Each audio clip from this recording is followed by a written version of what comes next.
88.9 WERS.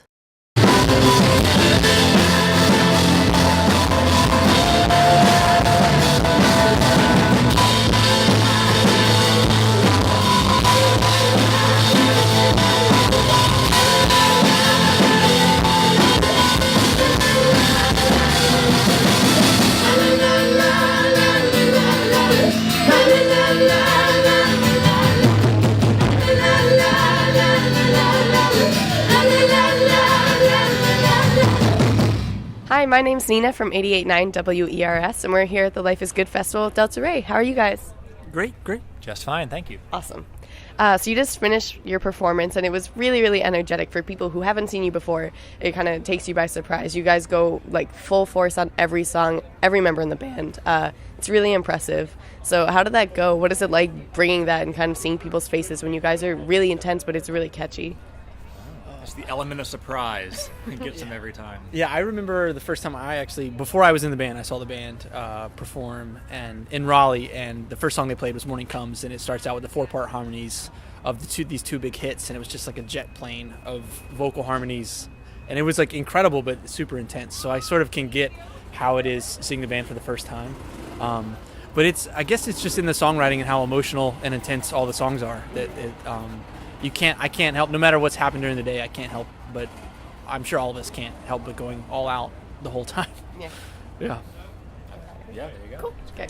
And then also when you're on stage too, you guys are like trading instruments or changing who's singing, and it's cool for people to see like so many people in the band singing, not just like one vocalist or a vocalist and a few backup singers. So how did that decision come about, or was it even like not even something to think about? Well, the band formed with the four vocalists first, and they knew each other in high school, so growing up.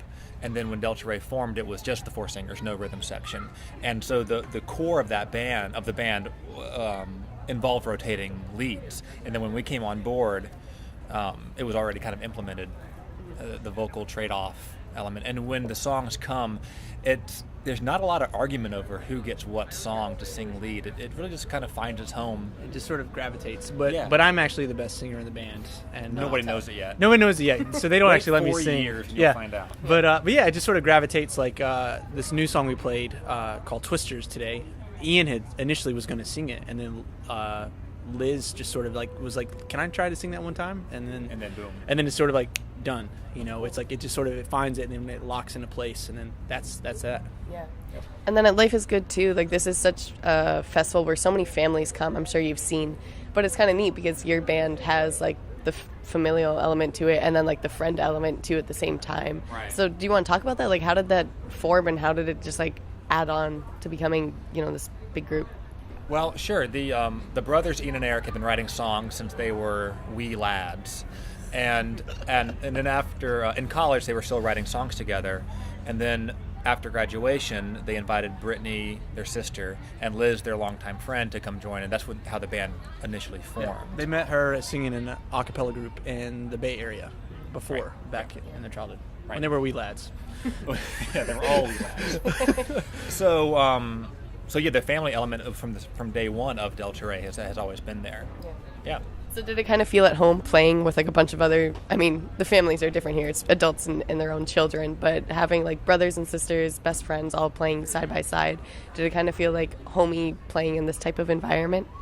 Yeah, it did for me. It happens a lot, actually. A lot of our shows have families come to our shows. Yeah, you can see like generations of a whole family that will come, and it's pretty incredible. Cool. And then also here, there's just like such an overwhelming sense of positivity and optimism, and that's something they strive to bring here. Yeah. So is there anything that in your own lives that like serves as a reminder, something that like should times get rougher, if you just like need that positive thinking that you can look on and it's like either your go-to reminder, a person you look up to, something that kind of makes you optimistic about everything? I'll go first. Yeah, I'm a big fan of Walt Disney, and he failed so many times, and even when he was successful, his new ventures oftentimes failed, but he still rose to the top because he was a dreamer and was able to. He had a vision and was able to execute the vision even when it failed, and kept on going. And it's actually kind of encouraging to me that somebody of that stature can have down times and come back up.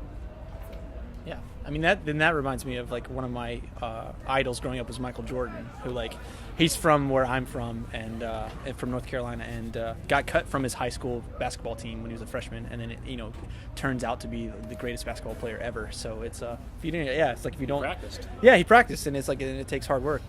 But one of my I guess an idol that I go back to for positivity and stuff is actually Flea from the Red Hot Chili Peppers. Like those guys are just sort of they're just amazing. They just have like a brotherly love, and it's like they are all very positive human beings, and it's just I don't know. It's a reminder of like that music can sort of lift you up when you're no matter what sort of mood you're in. It can take you to a better place. It's a comfort. So that's he and the band is that for me.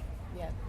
And then at WERS, you guys have come through before, and we play your music all the time, but radio for a lot of people takes on a lot of meaning, especially so we're a non-commercial station. We play a lot of local acts, bigger acts, people on the rise, and it kind of has a tendency to either when you're growing up as a child or when you're a musician especially to have an influence on your life. So do you feel like that's been the case for you guys?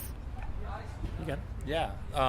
Growing up, both my parents are classical musicians, so most of the music we listened to was from non-commercial classical or jazz stations, and even today that's a lot of what I listen to at home, and a lot of them are NPR affiliates, and so it's most of what I listen to when I'm home in Raleigh, North Carolina are non-com stations. Yeah. And then is there anything people can look forward to from you guys that's coming in the next few bits? I'm pretty sure I heard that you guys are recording new music. Yes, it is all recorded, and it should hopefully be out before Thanksgiving. So if that doesn't happen, don't hold me to that. But it should be out. Yeah, so we've got a couple things that are a couple tricks up our sleeves that'll be coming out hopefully before the end of the year. Yeah. Awesome. Yeah. Well, we're looking forward to it. And thank you guys again for talking. My name's Nina with 88.9 WERS, and thank you, Delta Rae.